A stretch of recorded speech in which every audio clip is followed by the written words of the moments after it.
Et salut tous les amis, aujourd'hui on se retrouve dans une toute nouvelle vidéo. Dans cette vidéo, on va parler de l'évolution de l'orbe tourbillonnant dans l'univers de Naruto. Mais avant de commencer, je vais vous mettre au défi de compter le nombre de fois où je dis orbe tourbillonnant dans cette vidéo. Vous allez voir, il y en aura beaucoup. Et une fois que vous aurez tout compté, n'hésitez pas à me le dire dans les commentaires, ça fait plaisir. Et on va tout de suite commencer. Dans cette œuvre, nous avons pu voir plusieurs personnages utiliser la fameuse technique de Minato. Pour commencer, nous allons voir comment Minato a eu l'idée de créer cette technique et pour quelle raison. Pour cela, on va chercher les informations dans le one-shot de Masashi Kishimoto qui est sorti il y a 2 semaines du coup, à l'occasion du Narutop 99 dans l'appli Manga Plus. Donc vous pourrez le lire gratuitement et légalement en français si vous l'avez pas déjà fait. Alors dans le one-shot, on nous explique que Minato a conçu le Rasengan en s'inspirant des orbes des démons à queue qu'il a vu sur le champ de bataille pendant une guerre entre Konoha et des villages possédant Son Goku et Kokuo, plus communément appelés Yonbi et Gobi. C'est ainsi qu'il a réalisé la puissance de Kyuubi que Kushina avait en elle. C'est comme ça, en voulant la protéger, qu'il a voulu créer une technique assez puissante pour pouvoir affronter les démons à queue. Si on se fie à l'entraînement de Naruto, on peut voir que Minato était déjà au stade 1, car il ne savait pas dans quel sens faire tourner son orbe, mais à en juger les dégâts autour de lui, il avait déjà acquis le stade 2, car il avait assez de force pour faire des cratères dans un sol rocheux. D'ailleurs, le Rasengan a failli s'appeler boule de cercle scintillant issu du bâton glacé double spirale de cheveux vu par Jiraiya. Mais heureusement pour nous, Kushina lui a donné le nom que l'on connaît tous, l'orbe tourbillonnant, ou le Rasengan en japonais du coup. Maintenant que l'on sait comment il a été créé, nous allons voir comment les différents utilisateurs de la technique l'ont ajusté à leur sauce. On va faire ceci dans l'ordre chronologique, mais on ne va pas parler de Kakashi parce que lui, son orbe tourbillonnant, il est classique, il l'a pas mis à sa sauce on va dire, et je parlerai de la technique de Kakashi dans une autre vidéo sur le sujet. Avant que je commence, n'oubliez pas de liker la vidéo, ça apporte beaucoup de soutien et ça améliore le référencement, donc c'est super cool si vous le faites. Nous allons donc commencer par Minato qui avant de mourir était capable de faire un orbe tourbillonnant dans chaque main. Un seul de ces orbes était aussi gros que l'orbe tourbillonnant géant de Naruto ou Jiraiya. Il voulait combiner le Rasengan avec sa nature de chakra, mais il n'a pas pu le faire à cause de sa mort prématurée contre Kyuubi. Ensuite, la deuxième personne à avoir acquis le Rasengan était Jiraiya. Il était lui aussi capable d'en avoir deux en même temps. Il a aussi mis au point le méga orbe tourbillonnant géant, mais aussi le Senpo méga orbe tourbillonnant géant qui lui n'est utilisable qu'en mode ermite. Dans le jeu Naruto Ultimate Ninja 3, il était capable de cracher du feu sur son orbe tourbillonnant pour faire le Katon orbe de la grande flamme tourbillonnante. L'attaque devait être bien stylée. Par la suite de l'histoire, Jiraiya enseigna l'orbe tourbillonnant à Naruto.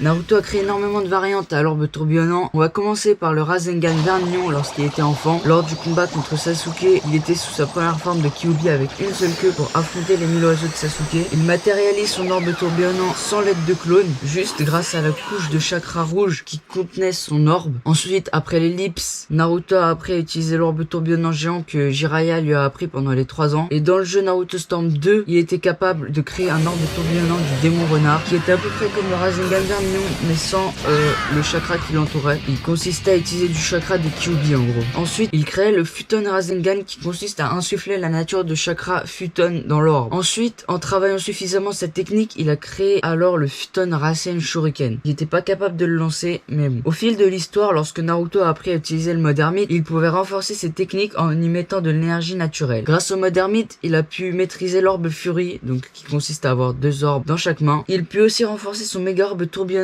avec le mode ermite, ce qui lui permet de créer des orbes encore plus grands avec le Senpo méga orbe tourbillonnant géant. Contre Pain, il utilisa alors le Senpo Rasen Shuriken qui consiste à lancer le Rasengan en forme de shuriken sur son adversaire. Une fois que l'orbe atteint l'ennemi, il explose et crée un vortex de vent. Dans cette zone, le vortex crée d'innombrables petites entailles microscopiques qui transpercent toutes les cellules du corps de la victime. Suite à ça, la victime n'est plus capable de générer du chakra. Les dégâts sont si importants que la victime ne peut plus utiliser de jutsu jusqu'à la fin de leur vie. Plus tard, Naruto exécute une nouvelle technique qui consiste à créer une multitude de clones qui chargent l'ennemi en venant du ciel avec un méga orbe tourbillonnant géant dans chaque main. C'est le Senpo méga déchaînement des orbes. Il l'a utilisé contre Kurama contre Kyuubi du coup à ce moment-là, on savait pas encore. Pour le battre, c'était quand il allait se transformer pour la toute première fois en mode chakra. Donc après ça, Naruto apprend à utiliser le mode chakra de Kyuubi, ce qui lui permet de créer plein de nouvelles variétés du Rasengan pendant la guerre. Il créa le multi-orbe tourbillonnant grâce aux mains de chakra de Kyuubi, ce qui lui permet de générer un orbe dans chaque main de chakra. Il a aussi réussi à combiner l'orbe tourbillonnant et l'orbe des démons à queue, ce qui donna naissance à l'orbe tourbillonnant des démons à queue. Mais cette technique était incomplète car par la suite, lorsque Kurama a décidé de donner son chakra à Naruto, il débloqua une nouvelle forme et il eut par la même occasion le chakra des autres démons à queue, ce qui lui a permis de créer encore de nouvelles variantes du Rasengan. Pour faire son orbe tourbillonnant des démons à queue, par la suite, il utilisa l'orbe tourbillonnant absorbant.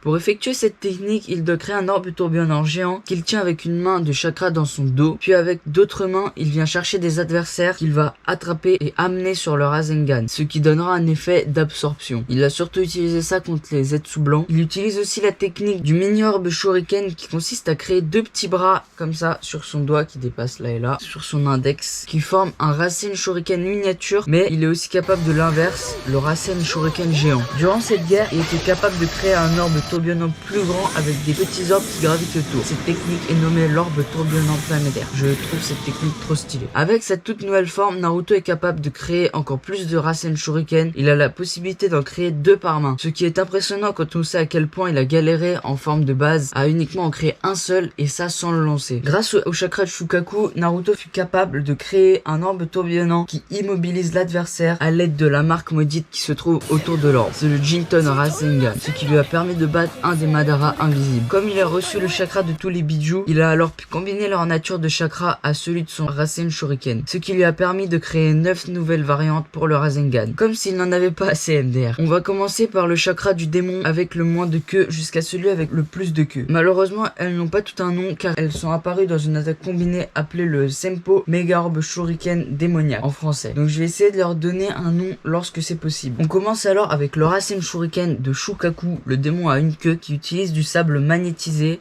On pourrait l'appeler le Jinton Rasen Shuriken de sable. Ensuite, on a celui de Matatabi, le démon à 2 queues qui a l'air d'être composé du même feu bleu que le démon à queue. Pour celui-là, je sais pas trop comment l'appeler. Si vous avez une idée, dites-le moi dans les commentaires. Après, on a l'orbe Shuriken de Isubu, le démon à 3 queues qui lui est fait en eau. On pourrait l'appeler le Suiton Rasen Shuriken. On va passer à Sangoku, le démon à 4 queues qui a un orbe Shuriken en lave. Celui-ci est nommé Senpo Yoton Rasen Shuriken. On a pu voir Naruto l'utiliser contre Madara. Pour le démon à 5 queues Kokuo, nous pouvons déduire que son orbe Shuriken émet de la vapeur car sa nature de chakra est eau et feu, ce qui donne du Futon, à ne pas confondre avec le Futon, donc le vent. On pourrait le nommer Senpo Futon Rasen Shuriken. Après, nous avons le Rasen Shuriken de Saiken, démon à 6 queues. Il a 2 formes différentes entre le manga et l'anime car dans celui-ci il utilise des bulles, tandis que dans le manga Saiken utilise un gaz corrosif très puissant. Honnêtement, j'en ai aucune idée de comment on pourrait nommer cette attaque. Alors à vos claviers et donnez-moi une petite idée dans les commentaires. Ensuite, pour Shomei, le démon à 7 queues, son Rasen Shuriken n'est précisé ni dans l'anime ni dans le manga, mais dans Naruto Storm 4, il l'identifie à de la poudre d'écaille. On pourrait donc l'appeler orbe Shuriken écailleux. Vous en pensez quoi? Dites-moi dans les commentaires. Et pour l'avant-dernier, le démon à 8 queues, Gikui, le démon de Killer Bee, son orbe Shuriken est à la base d'encre noire, car Hashibi est un mélange de pieuvre et de taureau. Et pour finir, nous avons celui de Kurama qui lui est un Rasen Shuriken classique en apparence, mais avec du chakra de Kyuubi un peu dedans, parce que dans la version colorisée de Naruto, dans le manga en couleur, il y a un petit peu de rouge, ce qui prouve qu'il y a du chakra Kyuubi dedans. Pendant cette guerre, nous avons eu le droit à plein de nouvelles sortes de Rasengan, toutes plus puissantes les unes que les autres, comme le Shakuton halo éolien de la flèche céleste de flamme noire. Ah, Rasen,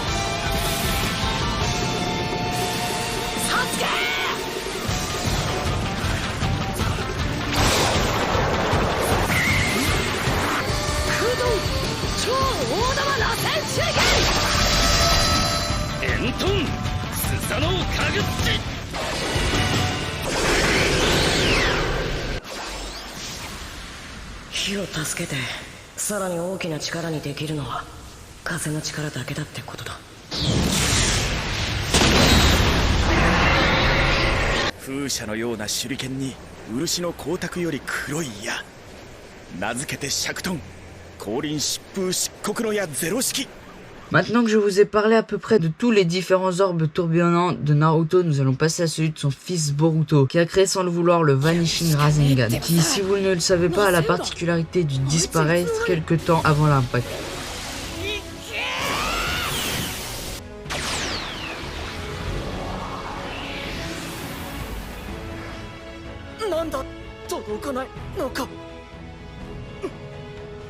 いつはお笑いだ。よもや届きもせんとはな。まあ安心しろ。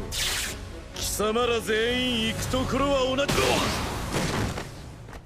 Nous avions aussi eu le droit à l'orbe tourbillonnant géant père-fils qui était magnifique face à Momoshiki, ce qui a permis à Boruto de battre Momoshiki.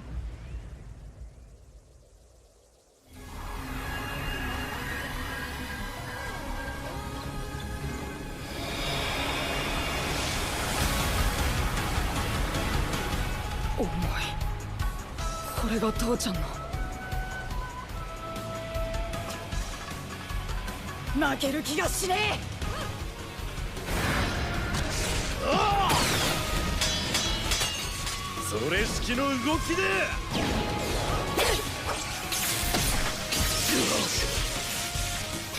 バルト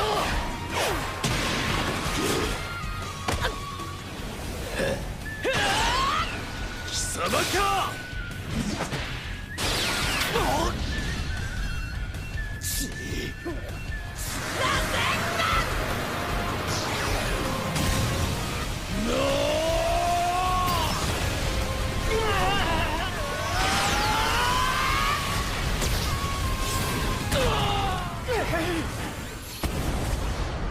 Il me semble avoir parlé de la plupart des Rasengan existants. Alors si la vidéo vous a plu, likez, abonnez-vous et partagez. N'oubliez pas de mettre en commentaire combien de fois j'ai dit orbe tourbillonnant. Allez, encore un. En tout cas, moi ça m'a fait plaisir de vous raconter l'histoire et l'évolution du Rasengan. Merci d'être allé jusque là et sur ce, à la prochaine.